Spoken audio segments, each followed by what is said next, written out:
ಇರಾನ್ಗೆ ಯಾವುದು ಸಪೋರ್ಟ್ ಇಲ್ಲ. ನನ್ನ ಪ್ರಕಾರ ಈ ವೀಕ್ ಅನ್ಕೊಂಡೆ, ಬಟ್ ಟ್ರಂಪ್ ಹೇಳಿರೋ ಪ್ರಕಾರ ಇನ್ನು 3-4 ವಾರ ಅಂತ ಹೇಳಿದ್ದಾರೆ. ಬರೇ ಗಲ್ಫ್ ರಾಷ್ಟ್ರಕ್ಕೆ ಸೀಮಿತ ಪಟ್ಟಿದ್ದಲ್ಲ, ಅದು ವಿಶ್ವಕ್ಕೆ ಸೀಮಿತ ಪಟ್ಟಿದ್ದು. ಜೊತೆಲಿ ಭಾರತದ ಮೇಲೂ ಅತಿ ಪರಿಣಾಮಕಾರಿ ಆಗುವಂತ ಎಕನಾಮಿ ಎಫೆಕ್ಟ್ ಆಗುತ್ತೆ. ಅಯತುಲ್ಲಾ ಖಮೇನಿ ಅವರನ್ನೇ ಹತ್ಯೆ ಮಾಡುವಷ್ಟು ಅಗ್ರೆಸಿವ್ ಆಗಿ ದಾಳಿ ಮಾಡುವಂತದ್ದು ಪರಿಸ್ಥಿತಿ ಉದ್ಭವ ಆಗಿದೆ. ಹೇಗೆ ಇರಾನ್ಗೆ ಈಗ ಜಾಗತಿಕವಾಗಿ ಬೆಂಬಲಿಗರ ಸಂಖ್ಯೆ ಕಡಿಮೆ ಇದೆ, ಯಾಕೆ ಈ ಪರಿಸ್ಥಿತಿ ಉದ್ಭವ ಆಯ್ತು? ಚೈನಾ ಆಗ್ಲಿ ರಷ್ಯಾ ಆಗ್ಲಿ ಡಿಪ್ಲೊಮ್ಯಾಟಿಕಲಿ ಸಪೋರ್ಟ್ ಮಾಡ್ತಾ ಇದೆ ಹೊತ್ತು, ಬಟ್ ಮಿಲಿಟರಿಲಿ ಏನು ಸಪೋರ್ಟ್ ಮಾಡ್ತಾ ಇಲ್ಲ. ಏನೆಲ್ಲ ಪರಿಣಾಮಗಳು ಭಾರತದ ಮೇಲೆ ಬೀಳಬಹುದು? ಭಾರತದ ಮತ್ತು ಮಧ್ಯಪ್ರಾಚ್ಯದ ರಾಜತಾಂತ್ರಿಕ ಸಂಬಂಧಗಳನ್ನ ಹೇಗೆ ಬದಲಾಯಿಸುತ್ತೆ? ಮೋದಿ ಅವರು ಅದನ್ನ ಮೆಚ್ಚು ಇಲ್ಲ ಸತ್ತಿರೋದು, ಅದರಿಂದ ಅವರು ತಟಸ್ಥ ನೀತಿ ತಗೊಂಡಿದ್ದಾರೆ. ನಮಸ್ಕಾರ, ವಿಜಯ ಕರ್ನಾಟಕ ವೆಬ್ ವೀಕ್ಷಕರಿಗೆ ಸ್ವಾಗತ. ಮಧ್ಯಪ್ರಾಚ್ಯ ಅಕ್ಷರಶಃ ಕುದೀತಾ ಇದೆ. ಅಮೆರಿಕ, ಇಸ್ರೇಲ್ ಮತ್ತು ಇರಾನ್ ನಡುವಿನ ಸಂಘರ್ಷ ಮಧ್ಯಪ್ರಾಚ್ಯಕ್ಕೂ ಮತ್ತು ಶಾಂತಿಗೂ ಎಣ್ಣೆ ಸೀಗೆಕಾಯಿ ಸಂಬಂಧ ಅನ್ನೋದನ್ನ ಮತ್ತೆ ಮತ್ತೆ ಸಾಬೀತು ಮಾಡ್ತಾ ಇದೆ. ಮಧ್ಯಪ್ರಾಚ್ಯದ ಈ ಬೆಳವಣಿಗೆಗಳು ಭಾರತದ ಮೇಲೂ ಖಂಡಿತವಾಗಿ ಪರಿಣಾಮ ಬೀರ್ತಾ ಇದೆ. ಜೊತೆಗೆ ವಾಣಿಜ್ಯ ಪರಿಣಾಮಗಳು ಮತ್ತು ರಾಜತಾಂತ್ರಿಕ ಪರಿಣಾಮಗಳನ್ನ ಈ ಪ್ರಸ್ತುತ ಬೆಳವಣಿಗೆಗಳು ಬೀರ್ತಾ ಇದೆ. ಹೀಗಾಗಿ ಈ ಎಲ್ಲ ಬೆಳವಣಿಗೆಗಳ ಕುರಿತು ನಮ್ಮೊಂದಿಗೆ ಮಾತನಾಡಲಿಕ್ಕಿದ್ದಾರೆ ಖ್ಯಾತ ಬರಹಗಾರರು ಮತ್ತು ವಿಶ್ಲೇಷಕರಾದ ಗಿರೀಶ್ ಲಿಂಗಣ್ಣ ಸರ್ ಅವರು. ಸರ್, ಕಾರ್ಯಕ್ರಮಕ್ಕೆ ಸ್ವಾಗತ. ಸರ್, ಏನಂತೀರಿ? ಇರಾನ್ ಸಂಘರ್ಷ ಇದಕ್ಕೆ ಕೊನೆ ಇಲ್ವಾ, ಅಥವಾ ಕೊನೆ ಅಂತ ಆಗತ್ತೆ? ಇದು ಇಟ್ ಕೆನಾಟ್ ಬಿ ಏನಂತ ಹೇಳ್ತಾರೆ, ವರ್ಷಾನುಗಟ್ಲೆ ಆಗುವಂತ ಯುದ್ಧ ಅಂತೂ ಅಲ್ಲ. ಪ್ರಾಬಬ್ಲಿ ವೀಕ್ಸ್, ನನ್ನ ಪ್ರಕಾರ ಈ ವೀಕ್ ಅನ್ಕೊಂಡೆ, ಬಟ್ ಟ್ರಂಪ್ ಹೇಳಿರೋ ಪ್ರಕಾರ ಇನ್ನು 3-4 ವಾರ ಅಂತ ಹೇಳಿದ್ದಾರೆ. ಸೊ ಯಾಕೆ ಇಷ್ಟು ನಿಖರವಾಗಿ ಹೇಳ್ಬೋದು ಅಂದರೆ, ಇರಾನ್ಗೆ ಯಾವುದು ಸಪೋರ್ಟ್ ಇಲ್ಲ, ಯಾವ ದೇಶನೂ ಸಪೋರ್ಟ್ ಮಾಡ್ತಾ ಇಲ್ಲ. ಒಂಥರ ಐಸೋಲೇಟೆಡ್ ಆಗಿದ್ದಾರೆ. ಅವ್ರ ಹತ್ರ ಇರೋ 3,000ನೋ 4,000ನೋ ಮಿಸೈಲ್ಸಲ್ಲಿ ಆಗಲೇ 500ರಿಂದ 1,000 ಖರ್ಚಾಗಿದೆ ಅವ್ರ ಹತ್ರ ಮಿಸೈಲ್ಸ್. ಇನ್ನು ಉಳಿದಿರೋ ಮಿಸೈಲ್ಸು ಮತ್ತು ಡ್ರೋನ್ಸಲ್ಲಿ ಅವರು ಎಷ್ಟು ಮ್ಯಾಕ್ಸಿಮಮ್ ಎಕನಾಮಿನ ಹಾಳು ಮಾಡ್ಬೋದೋ ಸುತ್ತಮುತ್ತಲು, ಇಲ್ಲ ಇಡೀ ವಿಶ್ವದ ಎಕನಾಮಿ ಎಷ್ಟರ ಮಟ್ಟಿಗೆ ಏಟು ಕೊಡ್ಬೋದೋ ಅಷ್ಟು ಕೊಟ್ಬಿಟ್ಟು ಮುಗಿಸೋವಂಥ ಒಂದು ತೀರ್ಮಾನಕ್ಕೆ ಬಂದ್ಬಿಟ್ಟಿದ್ದಾರೆ. ಸೊ ಜೊತೆಯಲ್ಲಿ ಅವ್ರಿಗಿರೋದು ಏನಂದರೆ ಅಳಿವು ಉಳಿವಿನ ಪ್ರಶ್ನೆ. ಅಂದರೆ ಅವ್ರ ರೆಜಿಮ್ ಚೇಂಜ್ ಒಂದು ರೆಜಿಮ್ ಪವರ್ಫುಲ್ ಅಂತ ತೋರ್ಸೋಕ್ಕೆ ಅವರು ನ್ಯೂಕ್ಲಿಯರ್ ಎನ್ರಿಚ್ಮೆಂಟ್ನ ಬಿಟ್ಕೊಡ್ಬಾರ್ದು, ಬ್ಯಾಲಿಸ್ಟಿಕ್ ಮಿಸೈಲ್ಸ್ ಪ್ರೊಡಕ್ಷನ್ನ ಬಿಟ್ಕೊಡ್ಬಾರ್ದು. ಈ ಎರಡರ ಮೇಲೂ ಹೊಡೆತ ಬೀಳ್ತಾನೆ ಇದೆ. ಏನು ಇವು ನ್ಯೂಕ್ಲಿಯರ್ ಎನ್ರಿಚ್ಮೆಂಟ್ ಫೆಸಿಲಿಟಿ ಮೇಲೆ ಹೊಡೆತ ಬಿದ್ದಿಲ್ಲ ಅಂದರೂ IAEA ಇಲ್ಲ ಅಂತ ಹೇಳಿದ್ದಾರೆ. ಬಟ್ ಆದರೂ ಇವರು ಗುರಿ ಇರೋದು ನ್ಯೂಕ್ಲಿಯರ್ ಫೆಸಿಲಿಟಿ ಇನ್ನೂ ಡ್ಯಾಮೇಜ್ ಮಾಡಬೇಕು ಅಂತ ಒಂದು. ಎರಡನೇದು, ಬ್ಯಾಲಿಸ್ಟಿಕ್ ಮಿಸೈಲ್ಸ್ ಎಲ್ಲೆಲ್ಲಿ ಮ್ಯಾನುಫ್ಯಾಕ್ಚರ್ ಆಗ್ತಾ ಇದೆಯೋ ಅದನ್ನೆಲ್ಲ ಡ್ಯಾಮೇಜ್ ಮಾಡ್ಕೊಂಡು ಬರ್ತಾ ಇದ್ದಾರೆ. ಹತ್ತತ್ರ 2,500 ಟಾರ್ಗೆಟ್ ಅವ್ರು ಮಾರ್ಕ್ ಮಾಡ್ಕೊಂಡಿದ್ದಾರೆ, ಇಸ್ರೇಲು ಮತ್ತು ಅಮೇರಿಕ ಸೇರಿ. ಅದರಲ್ಲಿ ಆಗಲೇ 1,000ರಿಂದ 1,200 ಟಾರ್ಗೆಟ್ನ ಆಗಲೇ ಧ್ವಂಸ ಮಾಡಿದ್ದಾರೆ. ಇನ್ನು ಉಳಿದಿರೋ ಟಾರ್ಗೆಟ್ನ ನಾವು ಧ್ವಂಸ ಮಾಡ್ತೀವಿ ಅಂತ ಹೇಳಿದ್ದಾರೆ.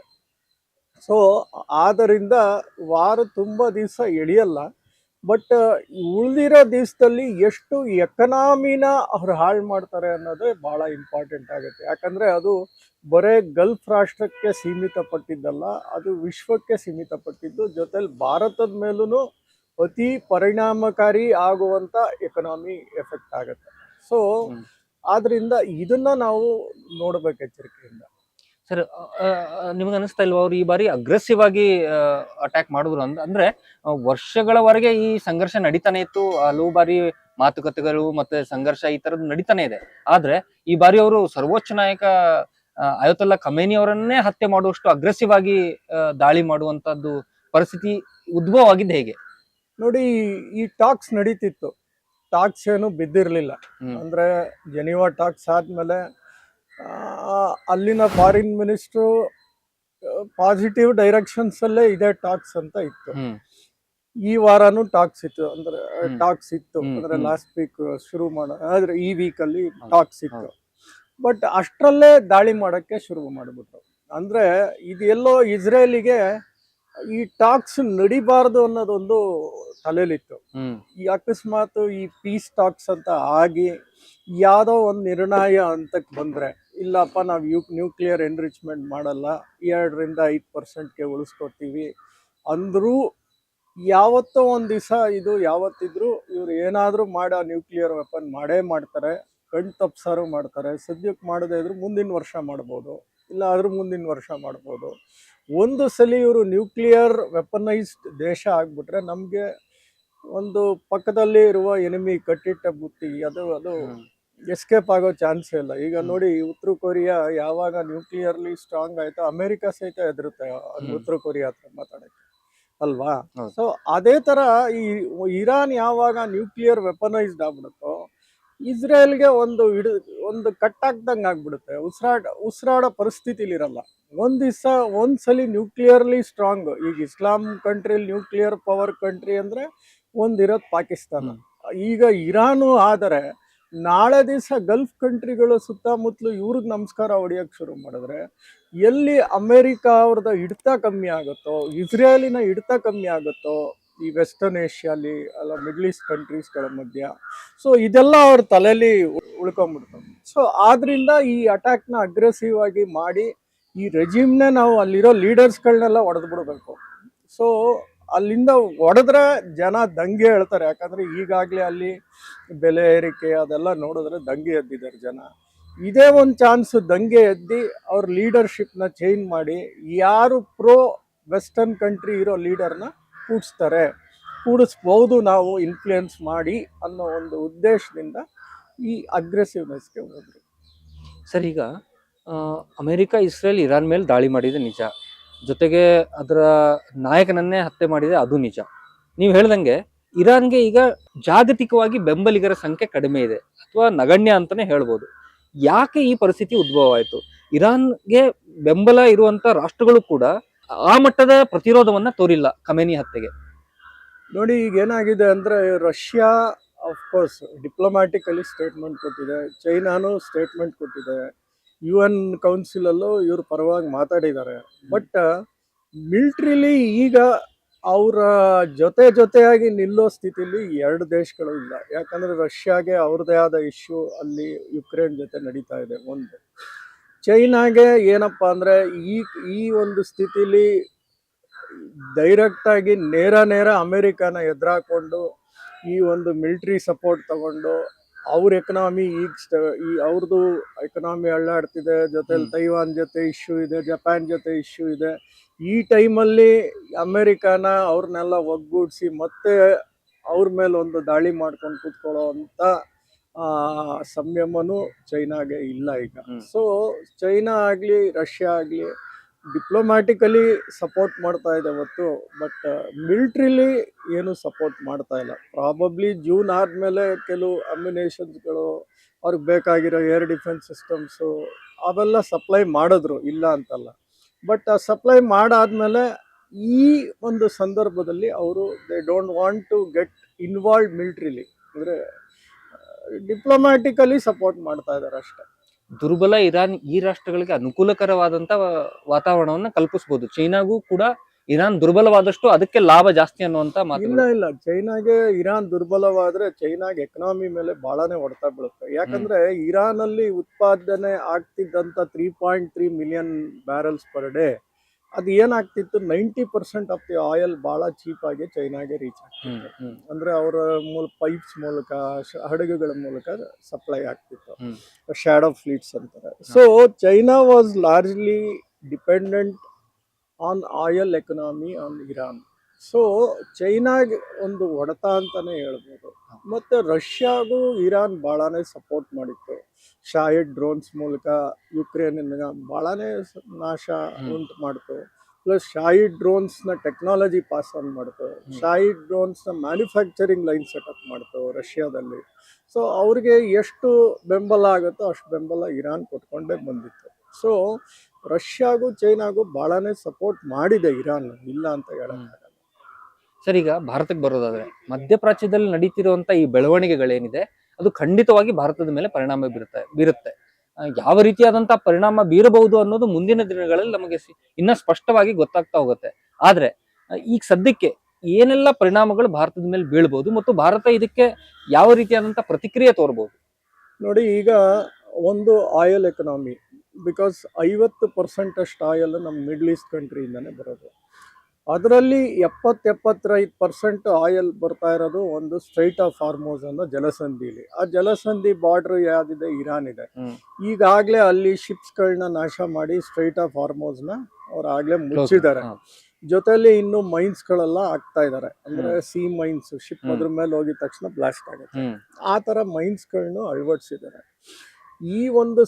ಈ ಒಂದು ಸಂದರ್ಭದಲ್ಲಿ ಆಯಿಲ್ಗಳ ಸಪ್ಲೈ ಕಮ್ಮಿ ಆಗ್ತಾ ಹೋದ್ರೆ ಏನಾಗುತ್ತೆ ಅಂದ್ರೆ ಭಾರತದಲ್ಲೂ ಹಾಹಾಕಾರ ಶುರುವಾಗುತ್ತೆ. ಬಿಕಾಸ್ ಅಫ್ಕೋರ್ಸ್ ನಮ್ಗಿರೋ 50% ಆಯಿಲ್ಲು 40 ನಮ್ಗೆ ಬರ್ತಾ ಇರೋ ಟೋಟಲ್ ಆಯಿಲ್ 40% ಅಷ್ಟು 40 ದೇಶಗಳಿಂದ ಬರ್ತಾ ಇದಾವೆ.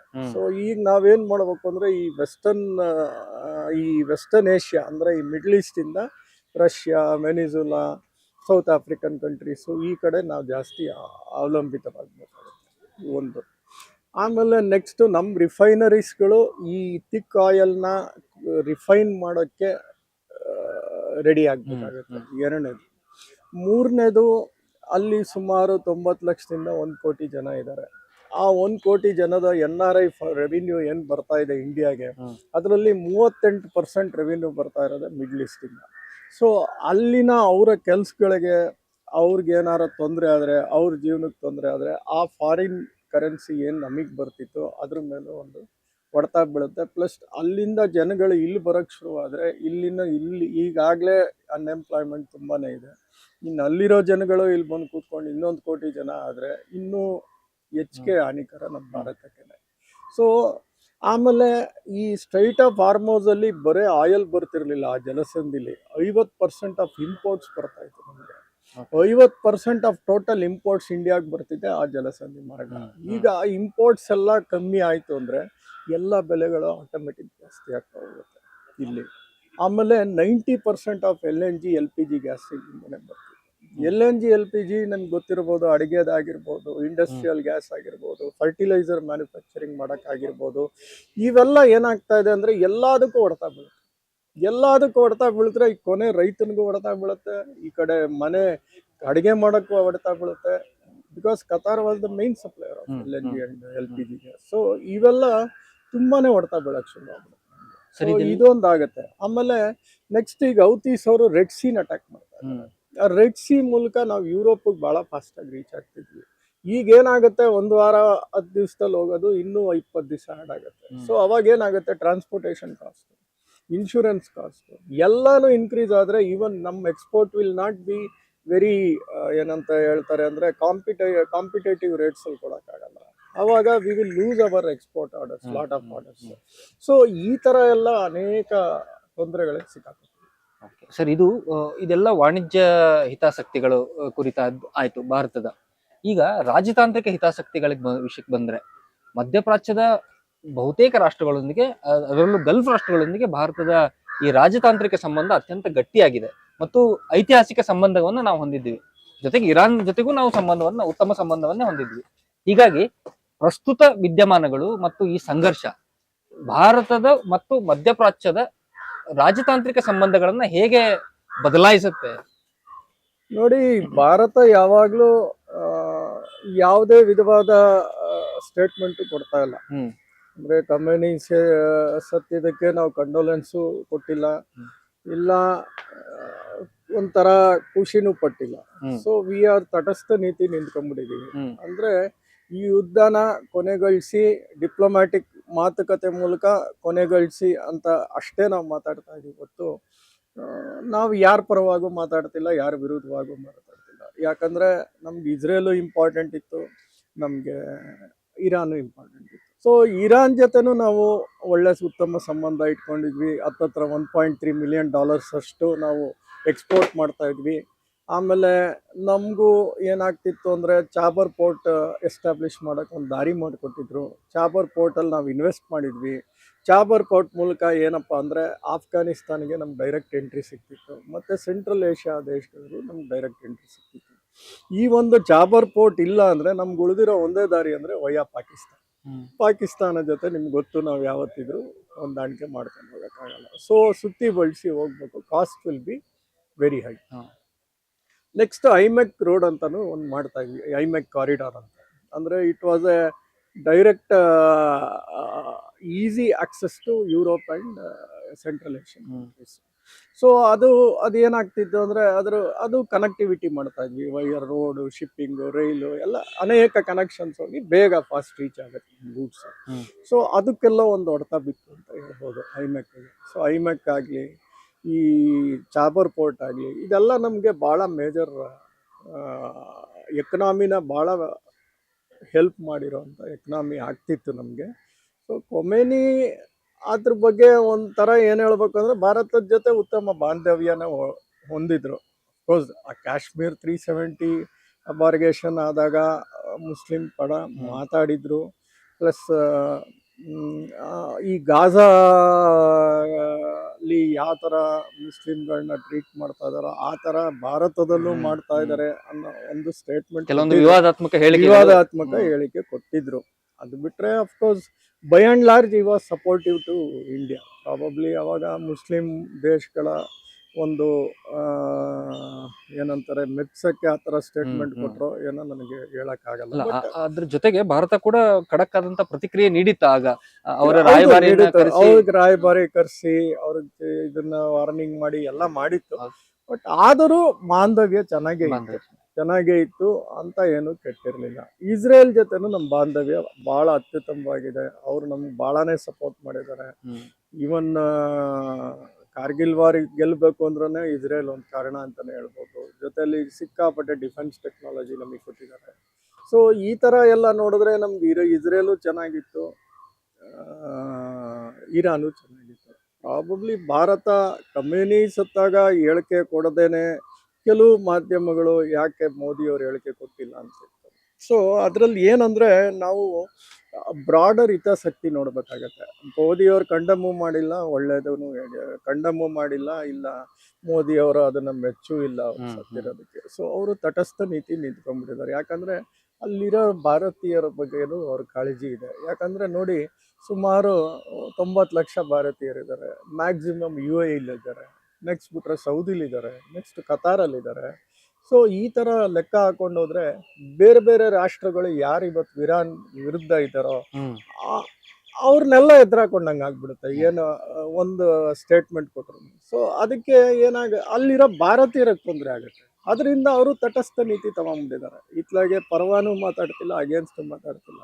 ಅವ್ರು ಏನು ಹೇಳ್ತಾ ಇದ್ದಾರೆ, ಮಾತುಕತೆ ಮೂಲಕ ಇದನ್ನ ಒಂದು ಬಗೆಹರಿಸ್ಕೊಳ್ಳಿ ಅಂತ ಅಷ್ಟೇ ಹೇಳಕ್ಕಾಗತ್ತೆ ಹೊತ್ತು ಈ ಒಂದು ಸಿಚುವೇಶನ್ ಅಲ್ಲಿ ಯಾರ ಪರವಾಗೂ ಮಾತಾಡೋರು ಇದರಲ್ಲಿ ಭಾರತೀಯರ ಸುರಕ್ಷತೆ ನಮ್ಮ ಕೇಂದ್ರ ಸರ್ಕಾರದ ಪ್ರಮುಖ ಆದ್ಯತೆ.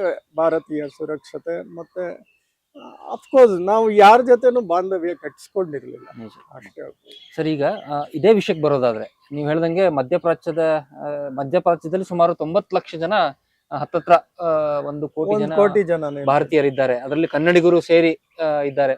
ಹೀಗಾಗಿ ಪ್ರಸ್ತುತ ಬೆಳವಣಿಗೆಗಳಲ್ಲಿ ಭಾರತೀಯರಲ್ಲಿ ಸಂಕಷ್ಟಕ್ಕೆ ಸಿಲುಕಿದ್ರೆ ಕೇಂದ್ರ ಸರ್ಕಾರದ ಕ್ರಮಗಳೇನು, ಅವರನ್ನ ಸುರಕ್ಷಿತವಾಗಿ ತಾಯ್ನಾಡಿಗೆ ಕರ್ಕೊಂಡ್ಬರುವಂತದ್ದಾಗ್ಲಿ ಅಥವಾ ಅಲ್ಲಿ ಅವರಿಗೆ ಸುರಕ್ಷತೆಯನ್ನು ಒದಗಿಸುವಂತದ್ದಾಗ್ಲಿ? ನೋಡಿ, ಇವತ್ತಾಗ್ಲೇ ಡೆಲ್ಲಿಗೆ ಬಂದಿದೆ, ಬೆಂಗಳೂರಿಗೂ ಬಂದಿದೆ.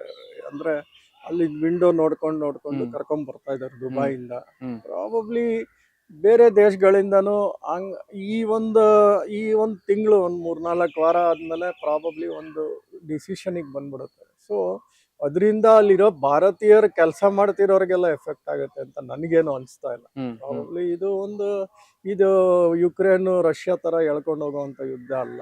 ಸೊ ಇದೇನಿದ್ರು ವಾರನ್ಗಟ್ಲೆ 3 ವಾರನೋ 4 ವಾರನೋ ಇಲ್ಲ 1 ವಾರನೋ ಅಲ್ಲಿ ಮುಗಿಯುವಂತ ಒಂದು ನಿರ್ಣಾಯಕ ಯುದ್ಧ ಇದೆ. ಸೊ ನನಗನ್ಸುತ್ತೆ ಅಲ್ಲಿರೋರು ಏನು ಅಷ್ಟೊಂದು ತಲೆ ಕೆಡ್ಸ್ಕೋಬೇಕಾಗಿಲ್ಲ. ಕೆಲಸ ಮಾಡೋರ್ಗಾಗ್ಲಿ, ಅಲ್ಲಿ ಜೀವನ ಅವಲಂಬಿತವಾಗಿರೋರ್ಗಾಗ್ಲಿ ಯಾವ ಥರ ಪ್ರಾಬ್ಲಮ್ಮು ಆಗಲ್ಲ. ಬಟ್ ಯಾರೋ ಈ ಟ್ರಾವೆಲ್ ಟ್ರಿಪ್ಗೆ ಹೋಗಿರೋರು, ಬಿಸ್ನೆಸ್ ಟೂರ್ಗೆ ಹೋಗಿರೋರು, ಅವ್ರನ್ನೆಲ್ಲ ಕರ್ಕೊಂಬರೋವಂಥ ಒಂದು ಜವಾಬ್ದಾರಿ ಇದೆ. ಅದನ್ನು ಕರ್ಕೊಂಬರೋಕ್ಕೆ ಶುರು ಮಾಡಿದ್ದಾರೆ ಈಗಾಗಲೇ. ಕೆಲವು ಏರ್ಲೈನ್ಸ್ ಹೋಗೋಕ್ಕೆ ಶುರು ಮಾಡಿದೆ. ಅಲ್ಲಿನ ಕಂಡೀಷನ್ಸು ನೋಡಬೇಕು. ಅಲ್ಲಿ ಏರ್ ಸ್ಪೇಸ್ ಎಷ್ಟು ಸೇಫ್ ಇದೆ, ಯಾವುದು ಡ್ರೋನ್ಸ್ಗಳು ಬರ್ತಿಲ್ವಾ, ಯಾವುದು ಮಿಸೈಲ್ಸ್ಗಳು ಬರ್ತಿಲ್ವಾ, ಈ 1 hour ಅಲ್ಲಿ ಏನೂ ಆಗಲ್ವಾ. ಸೊ ಅವರು ಅದನ್ನೆಲ್ಲ ಸ್ಟಡಿ ಮಾಡ್ಕೊತಾ ಇರ್ತಾರೆ. ಆಮೇಲೆ ಅಲ್ಲಿನ ರಾಯಭಾರಿಗಳ ಜೊತೆ ಮಾತಾಡಿರ್ತಾರೆ ಭಾರತೀಯರನ್ನು, ಈ ಥರ ಈ ಟೈಮಲ್ಲಿ ಈ ವಿಂಡೋ ಏನು ಡಿಸ್ಟರ್ಬ್ ಆಗಬಾರ್ದು ಅಂತ. ಇವೆಲ್ಲ ಅನೇಕ ಮಾತುಕತೆಗಳ ಹಿಂದ್ಗಡೆ ನಡೆದಿರುತ್ತೆ.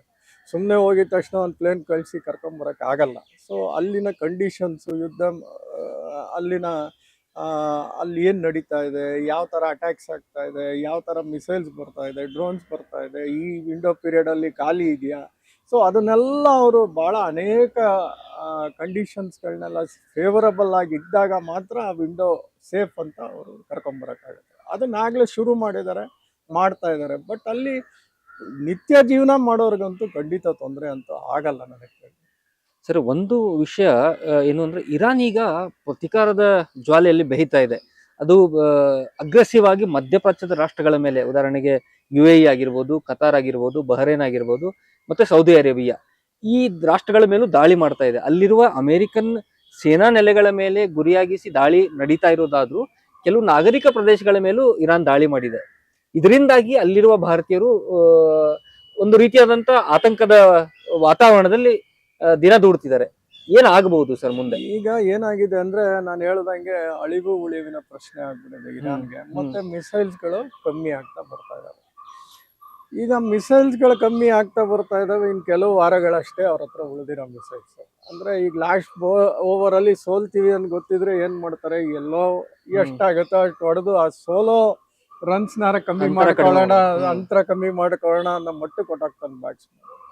ಇದೇ ತರ ಅವ್ರು ಏನ್ ಮಾಡ್ತಾ ಇದಾರೆ, ಯಾವ ವೆಪನ್ಸ್ ಎಲ್ಲಿ ತನಕ ರೀಚ್ ಆಗತ್ತೋ ಅದನ್ನ ಯೂಸ್ ಮಾಡ್ತಾ ಇದಾರೆ. ಪ್ಲಸ್ ಎಕನಾಮಿಕಲಿ ಅವ್ರಿಗೆ ಒಂದು ಹೊಡೆತ ಕೊಟ್ರೆ, ಈಗ Dubai was A safe country ಅಂತ ಇಡೀ ವಿಶ್ವಕ್ಕೆ ಗೊತ್ತಿತ್ತು. ಬಟ್ ಅಲ್ಲಿ ಪಾಮ್ ಜುಮೇರಾ ಅನ್ನೋ ಐ ರಿಚ್ ಪೀಪಲ್ ಆಗಲಿ, ಬುರ್ಜ್ ಖಲೀಫಾ ಹತ್ರ ಇರೋ ಹೋಟೆಲ್ಗಳಾಗಲಿ, 5 ಸ್ಟಾರ್ ಹೋಟ್ಲ್ಗಳಾಗಲಿ, ಈ ಥರ ಹೊಡೆತಗಳು ಶುರುವಾಗೋಯ್ತು. ಅವಾಗ ಏನಾಯಿತು, ದುಬಾಯು ಸೇಫ್ ಅಲ್ಲ ಅಂತ ಒಂದು ಜನಕ್ಕೆ ಮನವರಿಕೆ ಆಗಿದೆ, ಅಂದರೆ ವಿಶ್ವಕ್ಕೆ. ಸೊ ಈಗೇನಾಗುತ್ತೆ, ಎಕನಾಮಿಕಲಿ ಭಾಳ ಹೊಡೆತ ಬೀಳುತ್ತೆ. ನೋಡಿ, Dubai airport is the one of the world's largest airport. ಅದರಲ್ಲೇ ಎಲ್ಲ ಪ್ಲೇನ್ಗಳು ಇಷ್ಟು 3 ದಿವಸ ನಿಲ್ತೋ 4 ದಿವಸ ನಿಲ್ತಿದೆ ಅಂದರೆ ಎಷ್ಟು ಅವ್ರಿಗೆ ಇರೋದು ಎಕನಾಮಿ ರೆವಿನ್ಯೂ ಅಲ್ಲಿಂದಾನೇ ಬರೋದು. ಆ ಥರ ಹೊಡೆತಗಳು ಕೊಟ್ಕೊಂಡು ಬರ್ತಾ ಇದೆ ಅಲ್ಲಿಗೆ, ಕತಾರ್ಗೆ, ಅರಾಬ್ಗೆ. ನೋಡಿ ಈಗ ನೆಕ್ಸ್ಟ್ ಈ ಡಿಸ್ಯಾಲಿನೇಷನ್ ವಾಟರ್ ಪ್ಲಾಂಟ್ಸ್ಗಳಿವೆ. ಅಂದರೆ ಅವರೆಲ್ಲ 80% 90% ಅವರು ಡಿಪೆಂಡ್ ಆಗದೆ ಈ ಒಂದು ನೀರಿನ ಡಿಸ್ಯಾಲಿನೇಟ್ ಮಾಡ್ತಾರೆ. ಅಂದರೆ ಸಮುದ್ರದ ನೀರು ತಗೊಂಡು ಕುಡಿಯೋ ನೀರು ಕನ್ವರ್ಟ್ ಮಾಡಕತ್ತಾರೆ ಪಾಟಬಲ್ ವಾಟರ್ಗೆ. ಅಕಸ್ಮಾತ್ ಆ ಪ್ಲಾಂಟ್ಗಳಿಗೆಲ್ಲ ಹೊಡೆಯೋಕ್ಕೆ ಶುರು ಮಾಡಿದ್ರೆ ಅವ್ರನ್ನ ಜೀವನಕ್ಕೆ ತೊಂದರೆ ಆಗ್ಬಿಡುತ್ತೆ. ಸೊ ಅವ್ರಿಗೇನೊಂದು ಇರಾನ್ಗೆ ಅನಿಸ್ತಾ ಇದೆ ಅಂದರೆ, ಈ ಥರ ನಾವು ಅವ್ರಿಗೆ ಕಷ್ಟ ಕೊಟ್ಟರೆ ಎಕನಾಮಿಕಲಿ ಮತ್ತು ಅವರು ಇರೋಕ್ಕೆ, ಜೀವನ ನಡೆಸೋಕ್ಕೆ ತೊಂದರೆ ಕೊಡೋಕ್ಕೆ ಶುರು ಮಾಡಿದ್ರೆ, ಅಟ್ಲೀಸ್ಟ್ ಅಮೇರಿಕಾ ಇಸ್ರೇಲ್ ಮೇಲೆ ಒತ್ತಡ ಹಾಕಿ ಎಲ್ಲೋ ಇದೊಂದು ತೆರೆ ಎಳಿತಾರೆ ಈ ಒಂದು ಯುದ್ಧಕ್ಕೆ ಅನ್ನೋ ಒಂದು ಇದಷ್ಟೇ ಅವ್ರಿಗೆ. ಅದು ಬಿಟ್ಟು ಇವರೇನು ಏರ್ ಸ್ಪೇಸ್ ಕೊಟ್ಟಿರಲಿಲ್ಲ, ಯಾರು ಈ ಬೇರೆ ಗಲ್ಫ್ ಕಂಟ್ರೀಸ್ ನಮ್ಮ ಏರ್ ಸ್ಪೇಸಿಂದ ಹೋಗಿ ಇರಾನ್ಗೆ ಹೊಡೀರಿ ಅಂತ ಅವ್ರೇನು ಕೊಟ್ಟಿರಲಿಲ್ಲ. ಬಟ್ ಅವರು ಮಿಲ್ಟ್ರಿ ಬೇಸ್ಗಳಿಗೆ ಜಾಗ ಕೊಟ್ಟಿದ್ರು. ಮಿಲ್ಟ್ರಿ ಬೇಸ್ಗಳನ್ನು ಇಟ್ಕೊಳ್ಳೋಕ್ಕೆ ಈಗೆಲ್ಲ ಭಾಳ ವರ್ಷಗಳಿಂದ ಜಾಗ ಕೊಟ್ಟಿದ್ರು. ಬಟ್ ಅವ್ರು ಎಲ್ಲರೂ ಹೇಳಿದರು, ಏರ್ ಸ್ಪೇಸ್ನ ಯೂಸ್ ಮಾಡಿಕೊಂಡು, ನಮ್ಮ ಏರ್ ಸ್ಪೇಸ್ನ ಯೂಸ್ ಮಾಡಿಕೊಂಡು ಇರಾನ್ ಮೇಲೆ ದಾಳಿ ಮಾಡಬೇಡಿ, ಯಾಕಂದರೆ ಆ ದಾಳಿ ನಮ್ಮ ಮೇಲಾದರೆ, ನಮಗೆ ನಷ್ಟ ಆದರೆ, ನಮಗೆ ಕೆಟ್ಟ ಹೆಸರು ಬಂದರೆ, ನಮ್ಮ ಎಕನಾಮಿಕ್ ಪ್ರಾಬ್ಲಮ್ ಆಗುತ್ತೆ ಅಂತಲೇ ಹೇಳ್ಕೊಂಬಂದರು. ಬಟ್ ಎಲ್ಲೋ ಇರಾನ್ ಇವರು ಬರಲಿ, ಇವರು ಒಂದು ಒತ್ತಡ ಹಾಕಲಿ ಅಮೇರಿಕಾ ಮೇಲೆ ಮತ್ತು ಇಸ್ರೇಲ್ ಮೇಲೆ, ಈ ಒಂದು ಯುದ್ಧ ನಿಲ್ಲಿಸ್ಲಿ ಅನ್ನೋ ಒಂದು ಇದ್ರ ಮೇಲೆ, ಹೋಪ್ಸ್ ಮೇಲೆ ಅವರು ದಾಳಿ ಮಾಡ್ತಾರೆ. ಸೌದಿಯ ಅರಾಮ್ಕೋ ತೈಲ ಘಟಕದ ಮೇಲೆ ಕೂಡ ಇರಾನ್ ದಾಳಿ ಮಾಡಿ. ಅರಾಮ್ಕೋ ತೈಲ ಘಟ್ಟ ನೋಡಿ, ಅದು ಸೆಕೆಂಡ್ ಇದು ರಾಸ್ನೆಟ್ ಬಿಟ್ರೆ ರಷ್ಯಾದಲ್ಲಿ ಸೆಕೆಂಡ್ ಇವ್ರದ್ದು. So 5.5 million barrels per day ಮಾಡ್ತಿತ್ತು. ಅದರಲ್ಲಿ ಒಂದು ರಿಫೈನರಿ ಯೂನಿಟ್ ಮಾತ್ರ ದಾಳಿ ಮಾಡಿದ್ರು. ಬಟ್ ಭಾಳ ದೊಡ್ಡ ಮಟ್ಟಕ್ಕೆ ನಷ್ಟ ಆಗಿಲ್ಲ. ಅದು probably there was only a temporary shut down, ಮತ್ತೆ ಸ್ಟಾರ್ಟ್ ಆಗಿರ್ಬೋದು ಅದು. ಸೊ ಬಟ್ ಅವ್ರ ಉದ್ದೇಶ ಇಷ್ಟೇ, ಇವರೆಲ್ಲ ಪ್ರೆಷರ್ ಹಾಕಿ, ಒತ್ತಡ ಹಾಕಿ, ಒಂದು ಮಾತುಕತೆ ಮೂಲಕ ಬಗೆಹರಿಸ್ಕೊಳ್ಳೋಣ ಇದನ್ನು.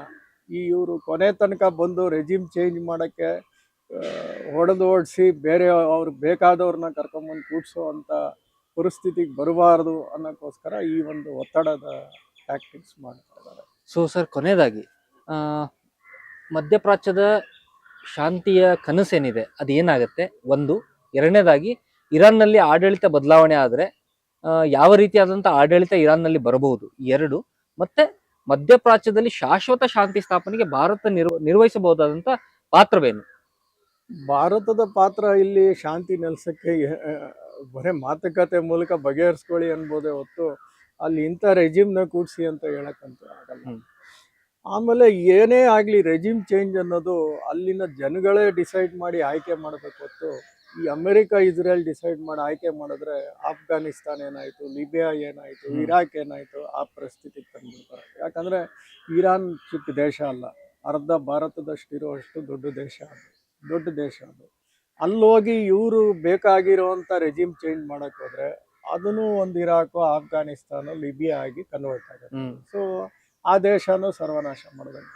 ಸೊ ಅಲ್ಲಿರೋ ಜನನೇ ಡಿಸೈಡ್ ಮಾಡಿ ಅವ್ರಿಗೆ ಒಂದು ಸಪೋರ್ಟ್ ಮಾಡಿ ಅವ್ರಿಗೆ ಬೇಕಾದವ್ರನ್ನ ಆಯ್ಕೆ ಮಾಡಿಕೊಂಡು ಅಲ್ಲಿ ನಡೆಸಿದ್ರೆ ಮಾತ್ರ ಆ ಒಂದು ದೇಶ ಉದ್ಧಾರ ಆಗುತ್ತೆ ಹೊತ್ತು ಇಲ್ಲ ಅದನ್ನು ಸರ್ವನಾಶ ಮಾಡೋದಂಗೆ ಆಗುತ್ತೆ.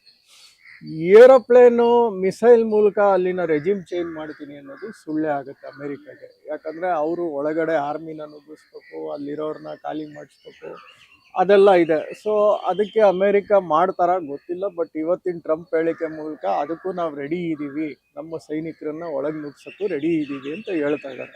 ಬಟ್ ಇರಾನ್ ಅಷ್ಟು ದುರ್ಬಲವಾದ ಆರ್ಮಿ ಅಲ್ಲ, ಹತ್ತತ್ರ 6 ಲಕ್ಷ ಜನ ಇದ್ದಾರೆ ಅವ್ರಲ್ಲೂ.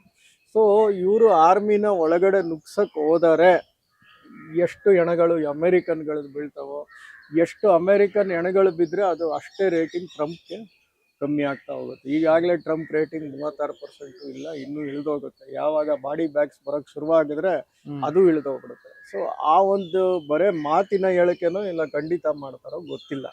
ಸೊ ಯಾವ ಥರ ರೆಜಿಮ್ ಚೇಂಜ್ ಆಗುತ್ತೆ, ಹೇಗೆ ಆಗ್ಬೋದು ಅನ್ನೋದನ್ನು ಇನ್ನು ಕೆಲವು ದಿನಗಳಲ್ಲಿ ನಮ್ಗೆ ಗೊತ್ತಾಗುತ್ತೆ. ಒಂದು 2-3 ದಿವಸದಲ್ಲಿ ಕ್ಲಾರಿಟಿ ಬರುತ್ತೆ ನಮಗೆ ಯಾವ ಥರ ಆಗುತ್ತೆ. ಸರಿ ಸರ್, ಧನ್ಯವಾದಗಳು ತಮ್ಮ ಮಾಹಿತಿಗೆ. ಸೊ ನೋಡಿದ್ರಲ್ಲ ವೀಕ್ಷಕರೇ, ಇರಾನ್ ಸಂಘರ್ಷ ಮಧ್ಯಪ್ರಾಚ್ಯವನ್ನ ಅಕ್ಷರಶಃ ಸುಡುತ್ತಿರುವಂತ ಈ ಪ್ರಸ್ತುತ ವಿದ್ಯಮಾನ ಭಾರತದ ಮೇಲೆ ಪರಿಣಾಮ ಬೀರ್ತಿರೋದು ಹೌದಾದ್ರೂ ಭಾರತ ಇದನ್ನ ಈ ಪರಿಣಾಮಗಳನ್ನ ಯಶಸ್ವಿಯಾಗಿ ಎದುರಿಸುತ್ತೆ, ಜೊತೆಗೆ ಮಧ್ಯಪ್ರಾಚ್ಯದಲ್ಲಿ ಶಾಂತಿ ನೆಲೆಸುವಂತೆ ಮಾಡಲು ತನ್ನ ಸಾಧ್ಯವಾದ ಎಲ್ಲ ರಾಜತಾಂತ್ರಿಕ ಪ್ರಯತ್ನಗಳನ್ನ ಕೂಡ ಮಾಡುತ್ತೆ ಅನ್ನುವಂಥದ್ದು ಖಚಿತ. ಧನ್ಯವಾದಗಳು.